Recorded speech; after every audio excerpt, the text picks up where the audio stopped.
Pak?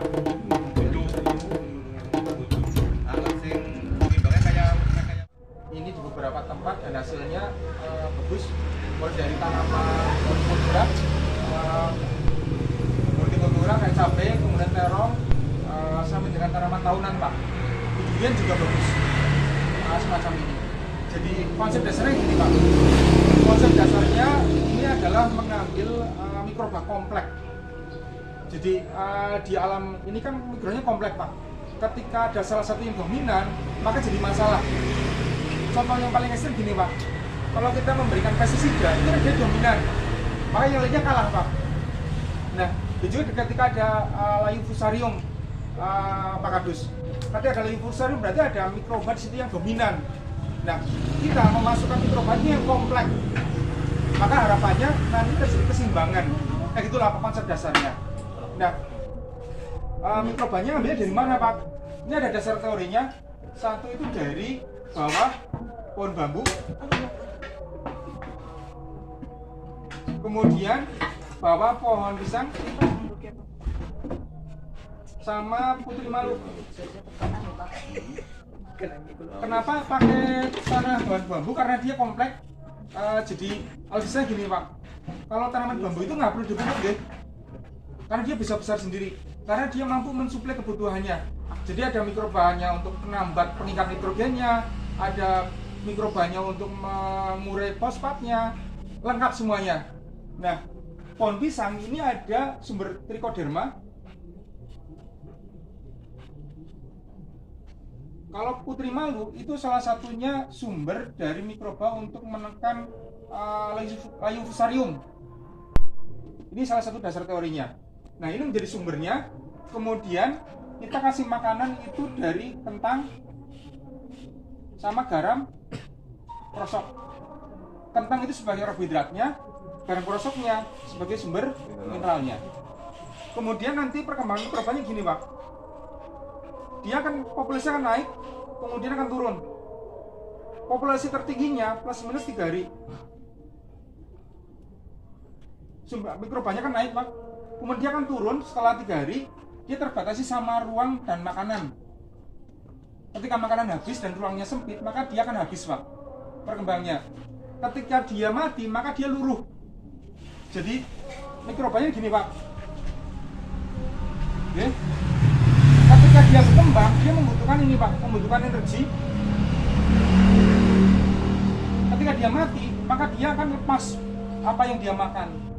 Jadi kalau saya gini Pak, jenengan kalau ngasih damen ke sawah, itu kalau damen belum bosok, ditanduri kan bermasalah. Terus kemudian, karena semua energinya diambil Pak, diambil sama mikroba ini. Ini menghasilkan banyak masalah, kayak suhu naik, kemudian sisa metabolisme mikroba juga banyak masalah. Nah, maka ini nggak bisa kepake sama tanaman kalau didamen. Nah, setelah 3 hari setelah habis, maka dia akan menjadi sumber makanan. Nah, luruhnya ini, luruh menjadi unsur hara, itu tergantung apa dia makan. Benar-benar Pak. Jadi kalau dia makannya sumbernya ada NPK-nya, maka dia ketika mati luruh, maka dia menyediakan NPK gitu loh Pak. Alkisahnya situ Pak. Kemudian nih Pak ya. Nah, grafiknya ini Pak. Grafiknya dia naik, kemudian turun. Maka kita kan di sini panen mikroba. Kita di sini panen POC. Nah, kapan dia ini kita sama kita? Satu, waktu pengolahan tanah. Oke, satu setelah panen. Pakainya ini Pak. Jadi kalau cabai Pak habis petik, bagusnya pakai mikroba. Dikocol. Kemudian dosisnya bagaimana Pak? Di mikroba itu nggak ada dosis Pak. Yang ada adalah ketersediaan air. Karena mikroba itu ketika masuk dan berkembang dia butuh air. Jadi patokannya bukan dosis Pak. Patokannya di air. Ketika kita masih pekat dalam posisi nggak ada air maka percuma. Gitu Pak Kadus ya. Jadi kalau kita bermain mikroba itu takarannya bukan takaran berapa dosisnya, karena mikrobanya jumlahnya sangat banyak. Justru yang paling penting adalah ketersediaan air. Karena dia berkembang memecah kemudian bekerja, dia butuhnya air. Yang ada di tanaman cabai dengan padi kan, Be? Oh iya, berarti kalau cabai berarti cukup basah atau lembab. Maksudnya gini Pak, ketika kita ngasih ini ke tanaman cabai, maka dalam posisi kering itu sangat tidak bermanfaat, tidak efektif. Dia harus dalam posisi basah. Maksudnya adalah dibasahi dulu baru mikrobanya masuk. Kan gitu kan? Ini apa Adis? Ya, jadi kayak gitu. Bukan mikrobanya ada kemudian kasih air, bukan. Tapi ada air dulu lembab baru dikasih. Anak umai gesit lah. Ya. Nah, nanti kita panen poeset di sini Pak. Poeset Itu udah lama ya, panen biasanya lama ya. lama Pak. Kalau mikroba kan cuma 3 Ya, hari. 3 hari. Ini posisinya, ini akan diulang lagi. Diambil airnya, diambil airnya, dipakai terus habis Pak. Tambah air, diambil air, tambah air. Nanti posisinya itu yang cepat hancur itu adalah daunan Pak. Daun yang hancur. Nanti ketika hancur maka harus dikembalikan lagi, ditambah lagi. Yang daun-daunan. Ya daun plus kentang, Garam. plus garam, plus tanah. Apa? Tanah bahan bambu. Pengalaman kita itu ditambah dengan tanah bahan bambu udah cukup. Kayak gitu Pak prosesnya. Atau yang dari gede itu ya? Iya. Jadi proses kan berulang-ulang terus Pak. Ini posisi material di sini yang tadi yang dimasuk kasang, pengalaman kita itu hancurnya sangat lama. Jadi kalau kita nanam cabai itu sampai dengan 1 musim itu masih bisa. Maksudnya adalah Oke, cukup ya. sekali buat ini Pak posisinya. Terus bilangnya? Cabai bisa sampai 2 tahun. Ya wis lah, 2,5 tahun apa lah. Kira-kira menangi rega larang nih. Nah, konsep dasarnya adalah kita pakai mikroba kompleks. Jadi di alam itu butuh keseimbangan. Jadi anasi rusak, anasi memperbaiki, sehingga terjadi keseimbangan. Maka nggak ada dominasi Pak. Kayak gitu. Ini sumbernya banyak banget, mulai dari trichodermanya ada, kemudian pencegah kayu lusar ini juga ada, lengkap lah. Nah, nanti makanya gini ya Pak ya, bulan terus.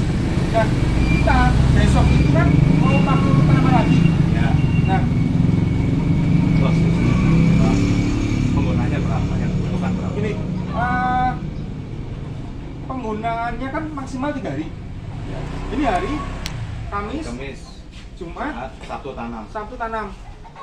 Berarti Jumat sore lah Pak. Sore ya. Iya. Jumat? Kita. Jumat sore. Ya. Teknik pemberiannya bebas Pak. Karena kita pakai drone, ya pakai drone. Tapi ketika posisi nggak pakai drone, maka pemberian ini sangat fleksibel. Karena bentuknya sangat serima, bentuknya cair. Oh, pakai drone. Ya kan Pak? Maksudnya adalah ketika jenengan ada tank, pakai tank. Ketika jenengan pakainya ada botol, pakai botol. Anak drone yo drone. Iya, Iya, drone. pakai itu Pak. Anaknya Sangat fleksibel, nonton. Pak. Aku sih Alana nonton kok. helikopter ya, Ya. Ya bisa. Maksudnya drone atau apapun itu kan mekanisasi. Maksudnya adalah jangan sampai melemahkan kita karena gara-gara nggak ada drone, makanya nggak dipakai. Jangan gitu. Sayang sekali ya. Jadi posisinya bebas, mau pakai semprot bisa, pakai drone bisa. Bisa menghemat berapa? Kalau penggunaan kita pakai cara ini di tanaman hortikultur itu mampu menekan 60%. Kalau pribadi, Padi kita belum Pak. maksudnya saya beli pupuknya kan biasa. Oke. Di padi kita yang nanti lengkap, kita nanti jangan pakai yang lengkap. Yang tidak lengkap aja bisa menentukan sampai 30%. 30% bisa menekan penggunaan pupuk kimia. Ini saya pupuknya dikurangi nanti gimana? Penggunaan pupuk dikurangi pada pupuk yang kedua. Jadi Iya, pupuk yang iya, pertama, iya, ya pupuk pertama sesuai dosis seperti biasa, tapi pupuk yang kedua jangan sampai disamakan. Harus melihat posisi tanaman. Karena kalau tetap diberikan, maka ada resiko kelebihan pupuk. Malah melasi tanduk sama. Yang kita takutkan adalah kelebihan nitrogen, Pak. Kelebihan nitrogen bermasalah nanti kena kresek. Nah, besok Pak Jumat Ukurannya dikurangi ya. ya. Tetap balik maning lihat Lihat kondisi Ngamatan lapangan. aja dulu. Kalau masuk Dasarnya kenapa 11 hari? Karena waktu yang tepat di mana tanaman sudah mulai membutuhkan pupuk. Nanti jenengan di sini ditambah dengan asam mat, ditambah dengan garam krosok. Pas pembukaan pertama ya? Ya, pembukaan pertama. Kalau yang nanti ini menata enggak? Monata ini cukup dengan asam humat, Pak. 3 kilo. Maksimal 1 hektar itu 3 kilogram. Patokan kita tangki, Pak. Kalau 1 tangki itu 3 sendok makan. Gitu. Konversikan. Pengalaman kita dengan pemberian 3 sendok makan ditambah dengan ini itu sudah menurunkan 30%. Apalagi kalau ada ini. Ya, harapannya nanti lebih banyak lagi penurunan penggunaan pupuk kimia.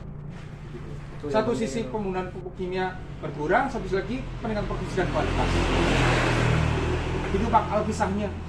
Alkisah kenapa ada monata sampai dengan ini. Kenapa harus kurang dari 3 hari, kenapa lebih dari 3? Kotoran dewa. Kohe.